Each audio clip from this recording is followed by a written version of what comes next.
Good morning, friends. Today we are going to deal with the English workshop of the text A Lesson in Life from a Beggar. The first activity is complete the following table. You have to guess the answers and I will tell them after within a short while. Utterance म्हणजे बोलणं, उक्ती, कोण काय बोलणं.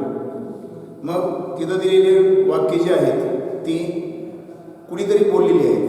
मग कोण बोललं आणि कुणाला बोललं. हू सेड आणि टू हुम. जो कोणी व्यक्ती बोलला असेल त्या व्यक्तीचं नाव हू सेडच्या कॉलममध्ये सांगायचं आणि टू हुमच्या कॉलममध्ये ऐकणाऱ्या व्यक्तीचं नाव आणि त्या व्यक्तीच्या अगोदर to Meena, to authoress, to Meena, to authoress अशा पद्धतीने तुम्हाला ती उत्तरं सांगायची, ठरवायची तर तिथं लिहून टाकायची. अटरन्स पर्यंत मी वाचतो. Shweta is a very beautiful girl isn't she. कोण बोलले?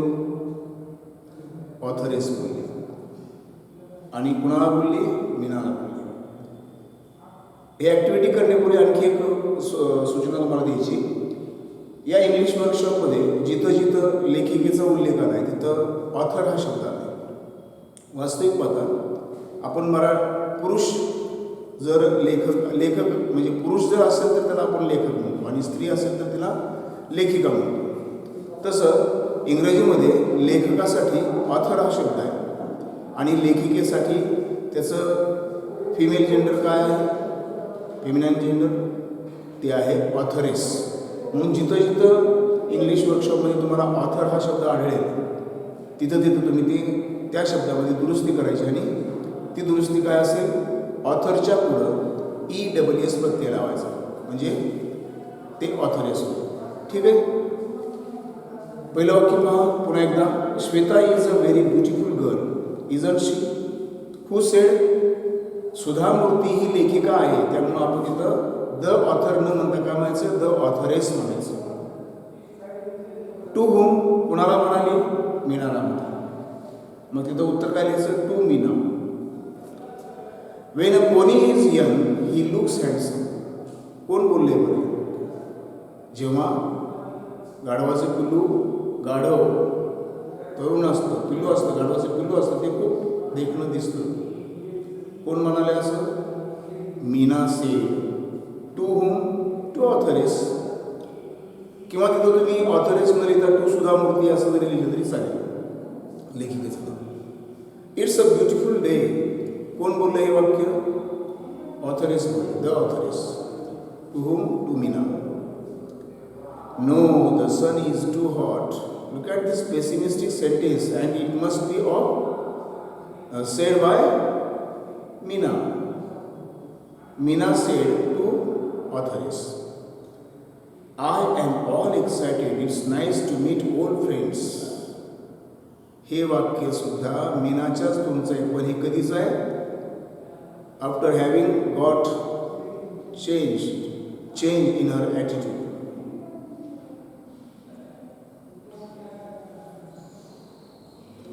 आणि तो उत्तर काय? I am all excited. It's nice to meet old friends. Meena said to authoress. Let's chat. आपण गप्पा मारूया असं कोण म्हणालं? Meena said to authoress. पुढचं वाक्य. We won't get a taxi in this rain. आता या पावसात आपल्याला टॅक्सी पण मिळणार नाही असं कोण बोललं होतंय? The authoress said to Meena. Then what the secret of your energy. हे वाक्य the authoress said to Meena. A beggar changed my life. उत्तर असेल Meena said to the authoress. दुसरी ॲक्टिव्हिटी आहे state whether the following statements are right or wrong. Correct the wrong words. आता इथं तुम्हाला activity कशी आहे बघा. फक्त राईट किंवा रॉंग सांगायचं नाही. राईट असेल तर ओके पण रॉंग असेल तर तुम्हाला ते वाक्य करेक्ट करून लिहायचं. पहिलं वाक्य आहे the author and Meena were great enemies. खरे का हे वाक्य?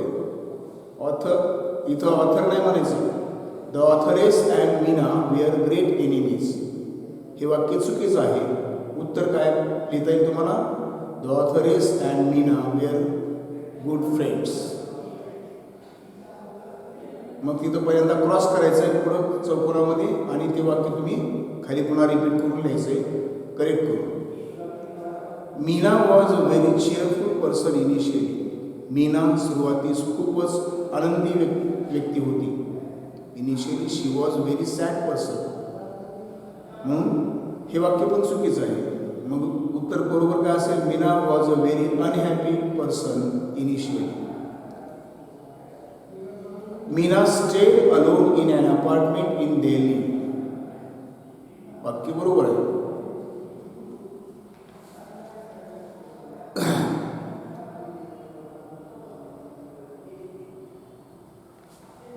सॉरी, हे वाक्य चुकीचं आहे. Meena stayed alone in an apartment in Bangalore. हे वाक्य चुकीचं आहे.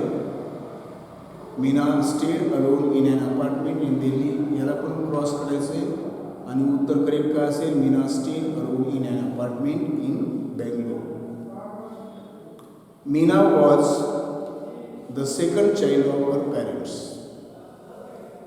वाक्य बरोबर आहे का? हे पण वाक्य चुकीचं आहे. Meena was the only child of our person. कंसात क्रॉस करायचं आणि उत्तर करेक्ट करून लिहायचं काय? The author spotted Meena at Bombay's Flora Fountain. Right, tick mark करायची. The beggar and the young girl were playing on the road because there was a lot of traffic. उत्तर वाक्य चुकीचं आहे. मग क्रॉस करायचं आणि बरोबर उत्तर काय असेल? बरोबर वाक्य काय असेल? The beggar and the young girl were playing on the road because there was no traffic. A lot of काढायचं तर नो लिहायचं. पुढचं वाक्य आहे the scene of the beggar and the girl made Meena peep into her own life. बरोबर आहे. त्या भिकाऱ्याचा आणि त्या मुलीचा रस्त्यावरचं ते दृश्य बघून मीनानं आपल्या आयुष्यात डोकावून पाहायचं ठरवलं. The beggar became Meena's role model. Right, tick mark करा. It took Meena almost 2 years to put the change in to effect. Right, tick mark. Meena was able to give gurudakshina directly to her guru the beggar. चुकीचं उत्तर आहे. Directly ते त्याला थेट गुरुदक्षिणा देऊ शकले ते. त्याऐवजी तिने काय केलं? She sponsored his daughter to a boarding school as a mark of respect to him or as a Gurudakshina. Third activity, choose the correct alternative to complete the sentences. Meena, who is an LIC officer, is. तिथं 3 पर्याय दिले आहेत. अ pessimistic person, an optimistic person and a disabled person. मग तिथं कोणता पर्याय तुम्ही निवडाल? कोणता ऑप्शन? पहिला, a pessimistic person. The writer was standing near Akbar Ali's a popular department store because. का थांबली होती लेखिका तिथं? तर she was waiting for her friend Meena. She was waiting for rain to stop and she wanted to buy something in Akbar Ali. काय योग्य option काय? She was waiting for rain to stop. The only thought in the writer's mind till they reached the Grand Hotel was. 3 पर्याय दिले. Why the rain was not stopping, what had brought about such a change in Meena, and how the beggar had changed the entire life of Meena.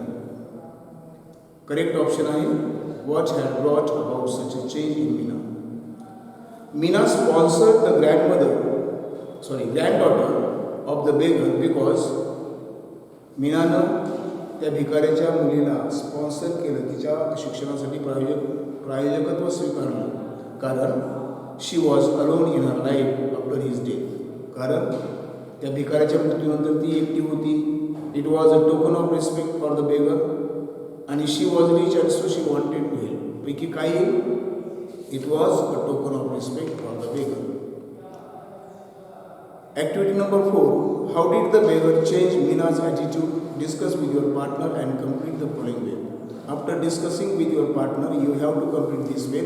अशा पद्धतीचंच web तयार करायचं, अशा पद्धतीचंच वहीमध्ये. आणि मधल्या चौकोनामध्ये हे लिहायचं beggar's activities that changed Meena's attitude. आणि इकडं बॉक्समध्ये तुम्हाला त्या भिकाऱ्याच्या कोणत्या कृतीमुळं मीनाचा जीवनाकडे पाहण्याचा दृष्टिकोन बदलला त्या कृती इथं लिहायच्या.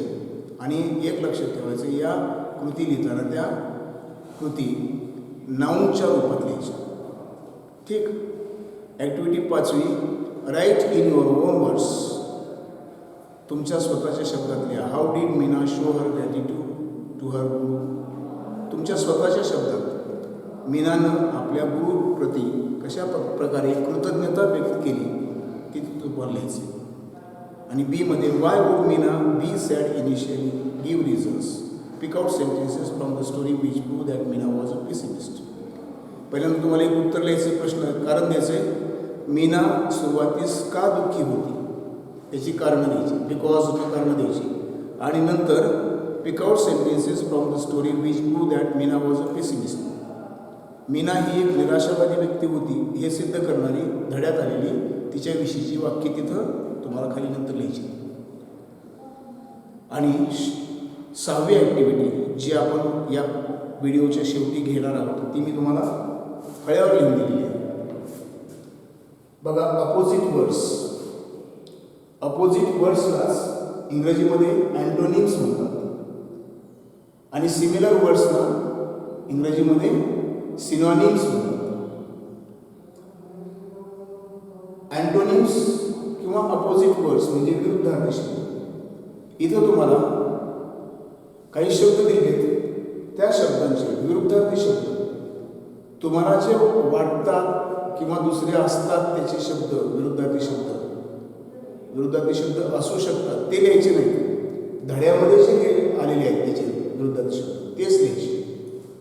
तर ऑप्टिमिस्टिकच्या विरुद्धार्थी शब्द कोणता आला आहे? पेसिमिस्टिक. धड्यामध्ये ड्रिझलच्या विरुद्धार्थी शब्द असतो थंडरस्टॉर्म, वादळी पाऊस. पण धड्यामध्ये शब्द आले पोरिंग रेन. न्यूच्या अपोजिट असतं ओल्ड, धड्यामध्ये आले. लायच्या अपोजिट आलाय ट्रूथ. अगलीच्या अपोजिट आलाय ब्युटिफुल.